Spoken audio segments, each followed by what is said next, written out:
Bom dia, pessoal.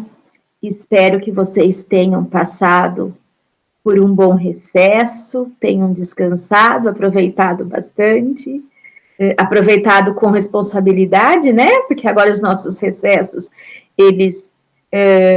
nossos descansos, nossos finais de semana, eles se resumem à nossa casa. Mas desejo de coração que todos vocês tenham passado aí por bons dias de descanso. Eu estou retomando com vocês essa pauta, porque nós mal começamos, não é? O nosso trabalho no início do ano e já paramos novamente. Então, eu achei por bem, antes de voltarmos a conversar sobre assuntos específicos, nós retomarmos essa pauta que foi do planejamento do início do ano. Então, uma retrospectiva, não é? De 2020. Dentro do ensino remoto, o que a gente conseguiu, né? Com o ensino remoto? Uma retomada dos conceitos sobre ensinar e aprender. Acho que todos passaram por isso. Quem de nós iria imaginar que dentro do nosso processo ensino-aprendizagem, nós iríamos estar através de uma tela, não é? Então, isso permeou também o trabalho da educação especial. Parcerias entre docentes. Vocês sabem que a minha fala é sempre da parceria, não é? Entre todos nós. Quando nós falamos em alunos da educação especial e inclusiva, nós estamos falando em parceria. Nenhum é mais responsável que o outro. Todos nós somos responsáveis juntos, né? Corresponsáveis. Então, isso desde 2020, quando o ensino remoto começou, né? E já aí citando a TPC da educação especial, que é um dos itens, que essas reuniões, esses vídeos que eu preparei desde o ano passado, né, e venho trabalhando com vocês, eles são, na verdade, uma forma de ATPC, não é? De educação especial, é uma formação remota que nós estamos fazendo, então, sempre sendo colocado a questão das parcerias.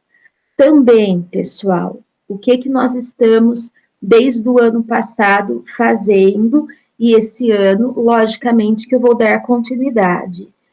As trocas das atividades diversificadas, né? As sugestões de atividades no grupo.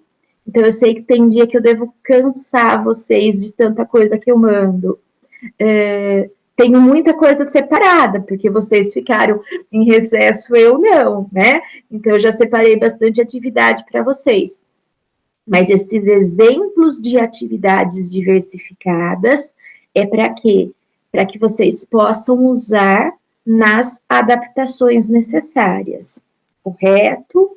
Uma outra questão que eu quero deixar bem claro para vocês: elaboração de planos de aula. Todos nós, professores, temos que ter o nosso planejamento. Isso é uma coisa lógica, não é?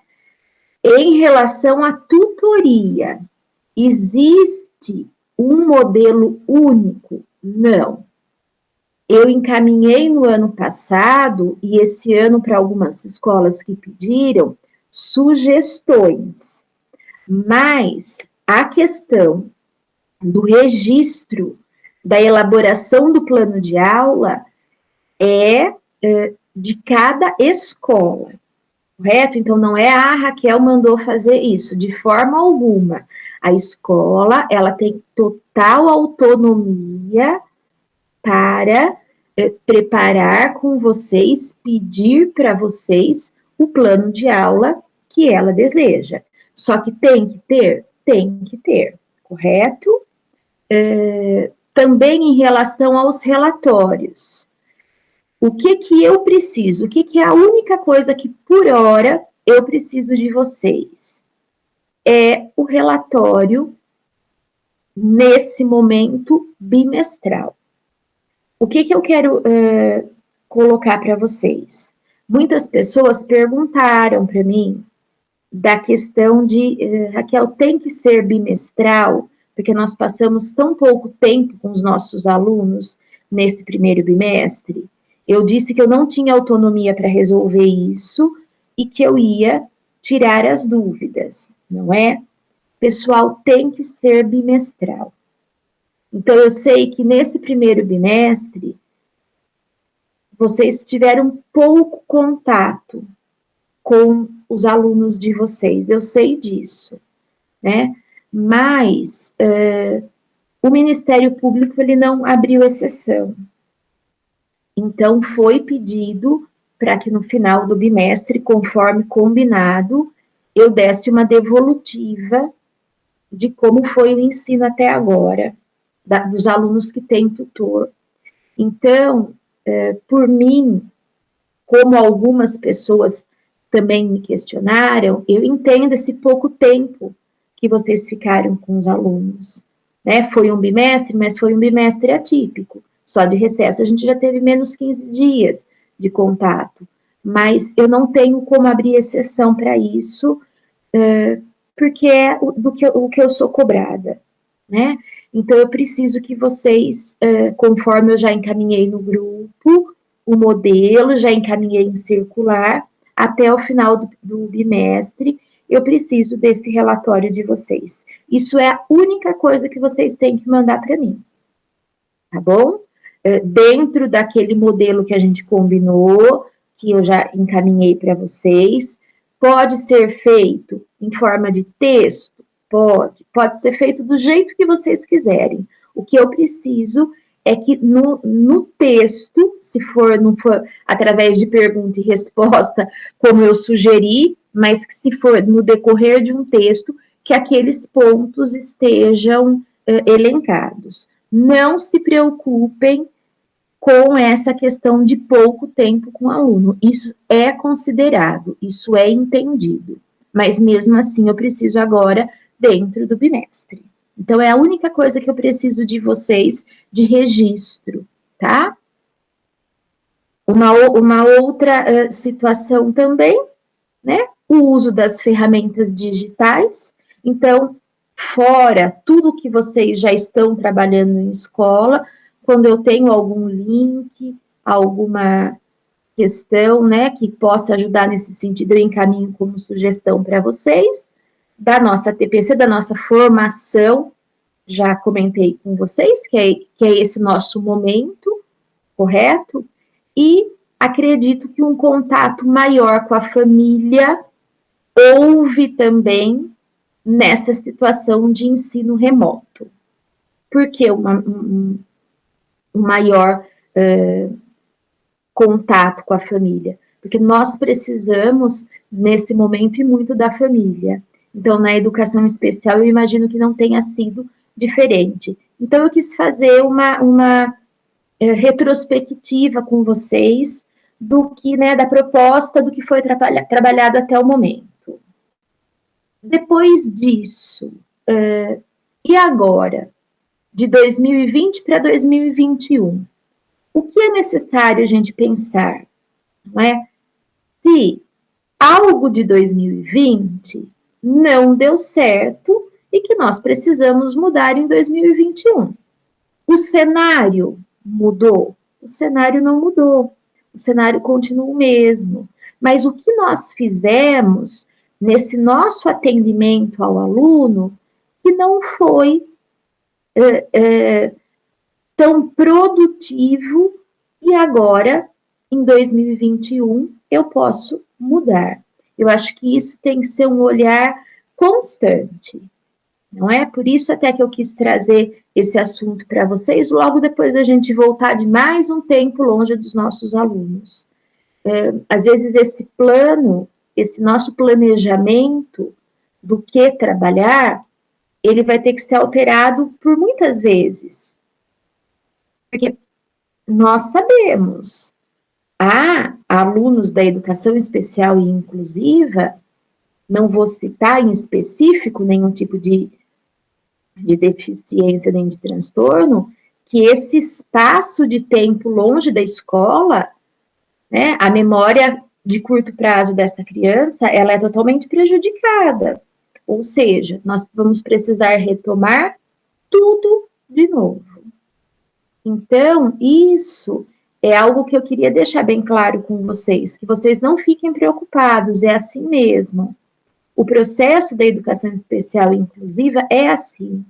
Para todos, né, não só para o autista, mas para todos há uma necessidade muito grande de rotina, por conta da própria memória executiva, da própria função executiva dessas crianças, ou seja, dessa memória de curto prazo que eles têm, né, tão aguçada, ou seja, eles aprendem no momento e têm um esquecimento maior, não é? Fica de uma forma diferente na memória desses alunos do que dos outros. Então, a necessidade de ir e vir, muitas vezes, é muito grande. Então, vocês fiquem tranquilos em relação a isso, porque nesse momento, principalmente nesse momento que nós estamos passando, de tanto espaçamento, muitas vezes, no apoio de vocês para essa criança, isso é comum, é assim mesmo. Então, o que é o ensino híbrido? É o ensino à distância, mais o ensino presencial. Todos os alunos da educação especial e inclusiva, eles, desde que a família, né, quando é opcional, que tem um momento que é opcional, teve um momento que não é opcional, enfim, né, todos eles entram no rodízio, eles entram no revezamento, correto? A não ser que a família não permita, a não ser que ele seja do grupo de risco, mas dentro do que o centro de contingência coloca, dentro do que é o momento da educação, eles é a mesma forma. Então, não, agora é 35% presencial, eles fazem parte dos 35% presencial. E as outras semanas, Raquel? Vai ser o ensino à distância. Então, os nossos alunos da educação especial e inclusiva, eles fazem parte do ensino híbrido da mesma forma que os demais, correto? E o ensino, então, é essa questão aqui, olha, acabando o ensino híbrido na questão da educação especial. É exatamente esse o processo, correto? É igual, nós não vamos ter uma diferenciação. Gente, só um minuto que eu vou pôr para carregar. Nós não vamos ter nenhuma diferenciação frente a essa questão, né? A educação especial, ela vai fazer parte da mesma forma, não vai haver... porque é da educação especial, não vai. Isso não existe, correto? Essa questão, ela não existe. Isso precisa ficar bem claro. Com licença, um minutinho.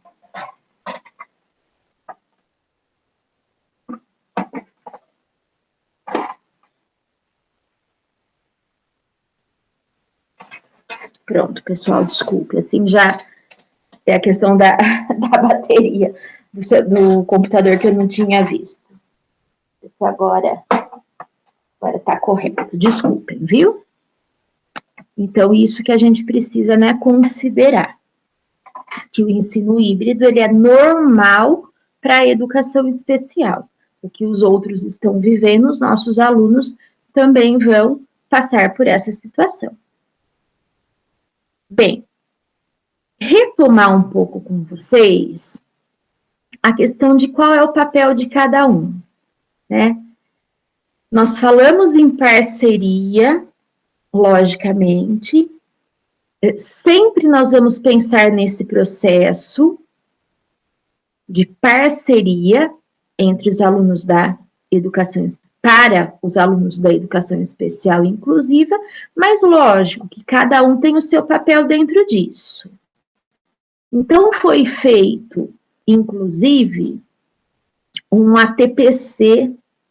Eu vou socializar com vocês no grupo, quem não teve a oportunidade de assistir, um ATPC por um profissional do CAP, vou compartilhar com vocês, foi assim, ele trouxe de uma forma muito clara a função, né, do professor da sala de recurso, do professor interlocutor, dentro da resolução que o Estado usa. Foi citado lá o papel do tutor? Não, não foi citado o papel do tutor. Por que que não foi citado? Porque o tutor ele não está em resolução. Então, aqui a primeira questão, não é o papel do professor interlocutor. É interessante, eu quis, né, deixar bem claro nessa parte em negrito, que quando nós pensamos no interlocutor, ele não domina, muitas vezes, o conteúdo que o professor está passando. Então, isso que é fazer a interlocução. Não é ele que é o professor da criança, correto? Muitas vezes o aluno vai levar para o interlocutor, através do uso da Libras, a dúvida que ele tem.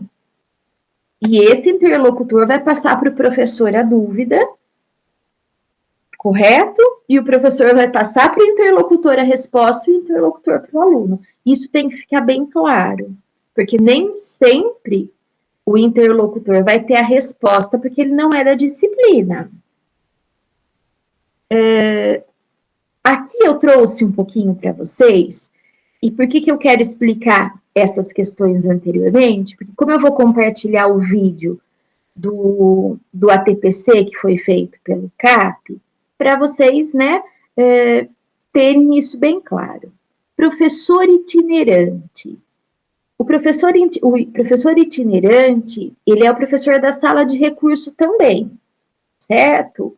Mas em muitos casos, não há espaço físico para esse aluno ser atendido numa determinada escola. Para resumir de uma forma bem rápida, é o professor que vai até a escola, não é o aluno que vem até a escola polo, né? Então, nós temos nos vários municípios as salas de recurso, os alunos vêm até a sala de recurso polo, ou a sala de recurso, quando eu falo polo, é uma só na cidade. As cidades têm mais que uma.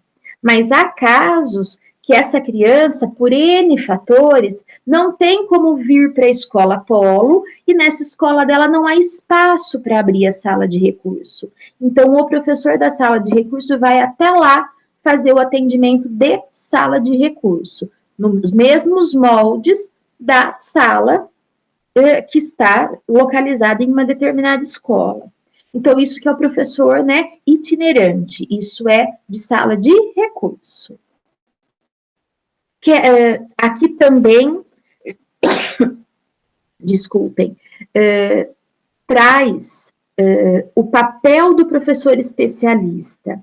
O que é essa questão do papel do professor especialista? Seja da sala de recursos, seja da sala de itinerância. Eles têm uma resolução a cumprir, que é a resolução 68, né, que é da educação especial, onde tem todas as funções do professor de sala de recurso. Ele tem muitas coisas a fazer. E essas muitas coisas a fazer, né, elas são regidas pela resolução 68. Inclusive os documentos, inclusive os planejamentos, e esse apoio e essa parceria para os demais professores, correto? Então, aqui essa tela, ela é específica do professor, só para vocês saberem, né? Em relação ao professor de sala de recurso. aqui continua toda a função dele, né, de tudo que esse professor tem que fazer, ele tem, né, sempre trabalhar nessa parceria com a escola, no sentido da cultura inclusiva dentro do espaço escolar, da orientação a todos aqueles que precisam. E quando eu falo orientação, é orientação. O trabalho dele é orientar o professor da sala, quando necessário, o tutor, quando necessário, o professor, o interlocutor, quando necessário, mas não fazer por ele. E quando eu falo aqui o fazer por ele, eu me refiro à própria questão, pessoal, do currículo adaptado, né?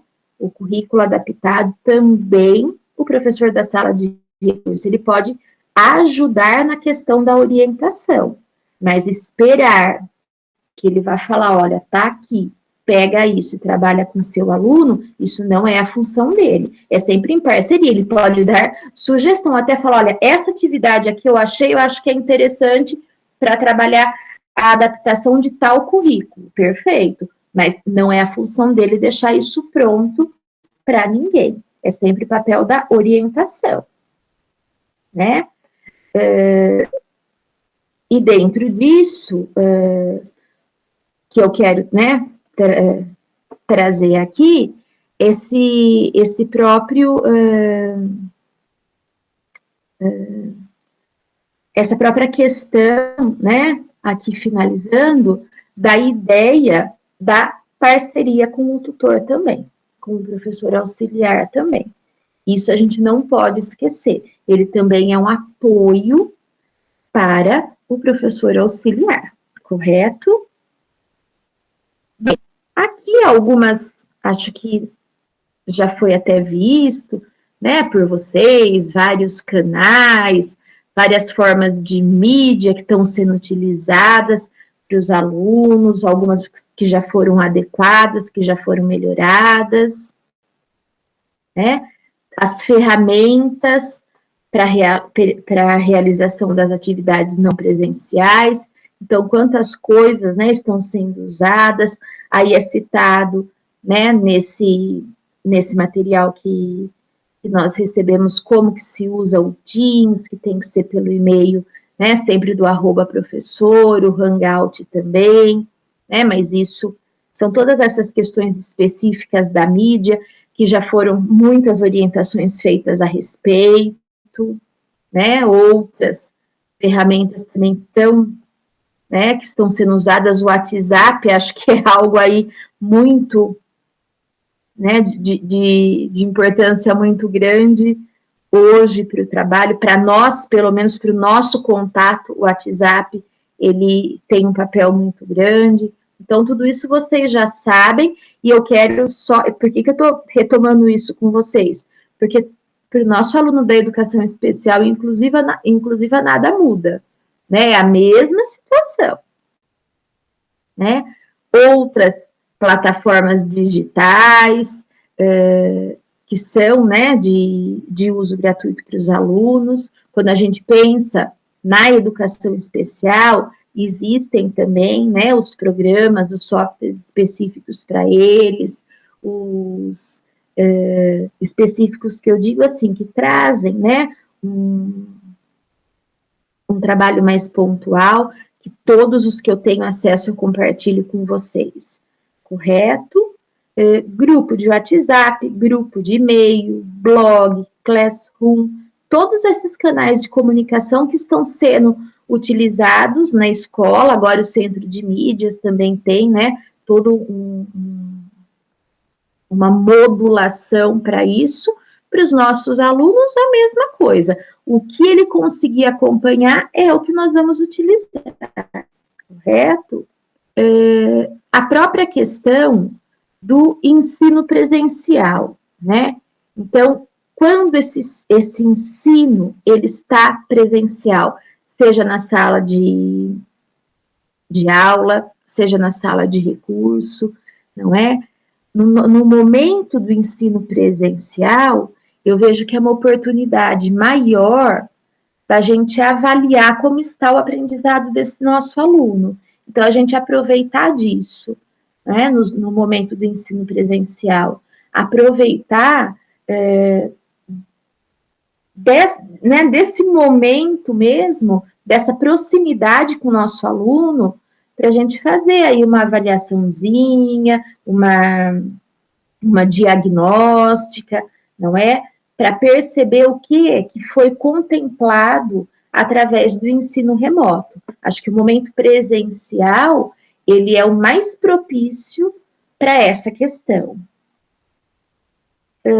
Alguns comunicados, né, que já vieram e eu já conversei com vocês em relação a todo esse momento, né? Então, teve o comunicado 151 do ano passado, que foi específico sobre a educação especial, eu já conversei com vocês sobre ele, já fiz o vídeo sobre ele, já compartilhei com vocês, que traz, né, de uma forma geral, tudo isso que a gente conversou, e outros comunicados que já saíram também da COPED em relação a esse momento. Então, tudo que for saindo de comunicado, né, tudo que tiver de específico, de forma especial, em específico, para a educação especial e inclusiva, sempre eu vou trazer de forma especificada para vocês. Esse comunicado do ano passado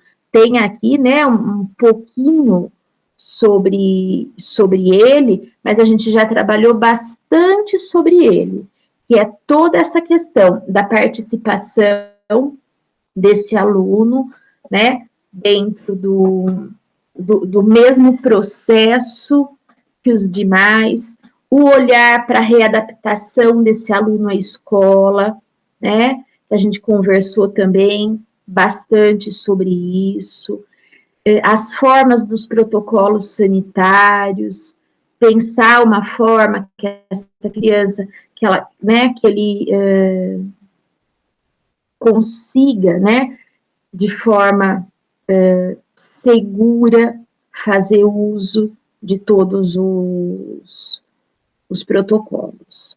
Aqui no comunicado 132, foi aquele momento do retorno, não é?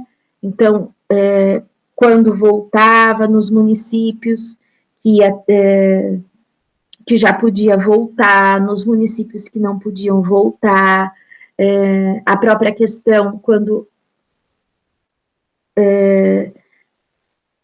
no momento de exigência, no momento de não exigência. Então, esse foi um comunicado né, trazido, onde os nossos alunos, eles estão incluídos da mesma forma que com os demais, correto? Se é para ser atividade remota, é para ser atividade remota, se é para estar no revezamento, ele vai estar no revezamento. Então, tudo isso a gente tem nesse comunicado COPED. Caso vocês tenham qualquer dúvida em relação a isso, é o que a gente já conversou em específico quando nós voltamos para o nosso trabalho esse ano. Né? Então, meu objetivo agora foi, como nós paramos um pouquinho, a gente retomar todas essas questões. Ainda, né, no comunicado 132, sempre falando da questão dos profissionais, isso eu peço, né, sempre que os tutores perguntam para mim, né, em específico essas questões, se eu me afastar, eu perco, como que fica, eu oriento sempre que vocês falem com o supervisor da escola, ou liguem no plantão da supervisão.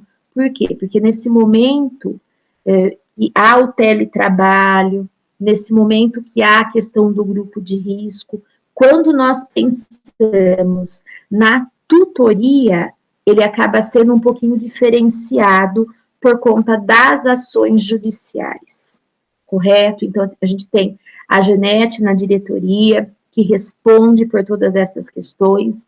Então, também, ela é uma pessoa com a qual vocês podem tirar dúvidas em relação a isso, porque são casos e casos. Então, muitas vezes, eu nem me arrisco a responder, porque e também são comunicados e comunicados, né? Que vão chegando a todo momento, frente a todas as situações que estão acontecendo. Então, quando se trata da tutoria, acaba sim havendo, né, e aqui eu não entro no mérito se eu acho correto ou não, mas há sim algumas diferenciações em relação a essa questão. E no comunicado 133, o que foi pedido e o que é, né, com certeza vocês fazem, que é o nosso papel nesse momento, é fazer essa articulação do ensino remoto. Ou seja, fazer a articulação do ensino presencial e do ensino à distância, quando ele estiver acontecendo. Agora, quando é só o ensino à distância, como nós vamos ter agora nessa semana, não é? A gente tem que, de todas as formas, procurar pensar nas habilidades dessa criança, né? O que eu vou passar, como eu vou adaptar aquilo do centro de mídias, como eu vou fazer essa articulação. É sempre pensando nas habilidades essenciais. E eu vejo que agora, né, nesse momento que a gente ficou mais um tempo aí afastado, a observação pontual de como essas crianças estão, eu acho que nessa semana é fundamental, não é? Então, aqui, ainda dentro do comunicado, é bem colocado isso, né? Essa articulação mesmo, do que é presencial e do que não é presencial, né? Quando nós estivermos nesse momento novamente, agora, né, repetindo, essa semana nós vamos estar só nesse momento à distância. Nessa semana, principalmente, essa retomada com os nossos alunos vai ter que ser feito, não é? Então, o que ficou para eles dentro desse tempo? Quais foram as dúvidas surgidas? Em que processo, em que habilidade ele está, né? Isso tem que ser, os professores tutores, de forma especial, tem que dar, né, um olhar específico para essa questão nesse momento.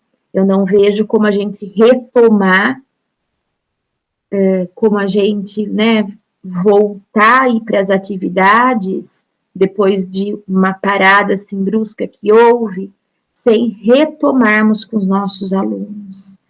Isso, pessoal, eu sei que angustia muito, né? Que pode parecer assim, mas eu vou e volto a todo momento. Como que fica, né? O conteúdo, como que fica o desenvolvimento de todas as habilidades do meu aluno. Só que quando nós estamos falando no aluno da educação especial e inclusiva, e quando eu falo do aluno da educação inclusiva, e há a dificuldade de aprendizagem na presença, né, nessa questão desses alunos, na vivência desses alunos, a gente precisa fazer isso, essa retomada, não é? Isso não tem como não ser feito. Espero que vocês entendam o que eu estou falando, e pode ser que há pessoas que discordem de mim nesse momento. Mas tanto no ano passado como nesse ano, existiu um prejuízo grande para os nossos alunos. Isso eu falando como pessoa, né? Eu acho que existiu sim um prejuízo. e principalmente para os alunos que precisam estar ali com alguém o tempo todo, né, para facilitar essa aprendizagem, essa distância, ela foi uma das causadoras desse prejuízo. Então, não se angustiem nessa questão de irmos e voltarmos, né? A gente só consegue, com o aluno da educação especial e inclusiva, avançar, e não é só com eles, né, gente? A gente sabe que o aluno, todos os alunos, as habilidades, elas vão sendo desenvolvidas numa crescente. Mas para os alunos da educação especial e inclusiva, de forma especial, eu tenho que partir do que ele está sabendo. E para eu partir do que ele está sabendo, essa retomada é muito importante. Então, eu quis fazer essa mais um vídeo de retomada com vocês, para a gente só procurar levantar essas questões. Eu vou compartilhar com vocês no grupo essas telas, porque às vezes vocês têm alguma dúvida, se vocês acham que é interessante, né, vocês terem, porque citam, né, são telas que citam algumas questões de comunicado, eu vou compartilhar com vocês. Lembrando que nessa nossa semana é apenas, né, o ensino aí à distância, não vai haver o ensino em nenhum momento o presencial, né, só para aqueles alunos que precisam ir para a escola pelas questões que vocês já sabem, que são citadas pelo governador, pelo secretário, que é para alimentação, para a questão de internet. Então, usarmos dessa semana para a gente fazer uma retomada mesmo. Não é uma retomada com os nossos alunos. Meu computador tá bom, né, gente? Vocês estão vendo que maravilha que ele tá. Para fazer uma retomada com os alunos, para fazer, né, usar esse momento aí de uma forma de uma diagnóstica mesmo, para a gente poder partir daqui para frente. Então, desejo para vocês, né, um bom retorno. Eu vou compartilhar bastante coisa, porque eu separei bastante material para vocês, sempre no objetivo de ajuda. E o que vocês precisarem de mim, vocês sabem que dentro do que eu posso, né, dentro das minhas reais condições, vocês fiquem à vontade para me questionar, correto? Então, uma boa semana para todos vocês e um bom retorno também. Muito obrigada, gente, pela atenção de vocês, como sempre.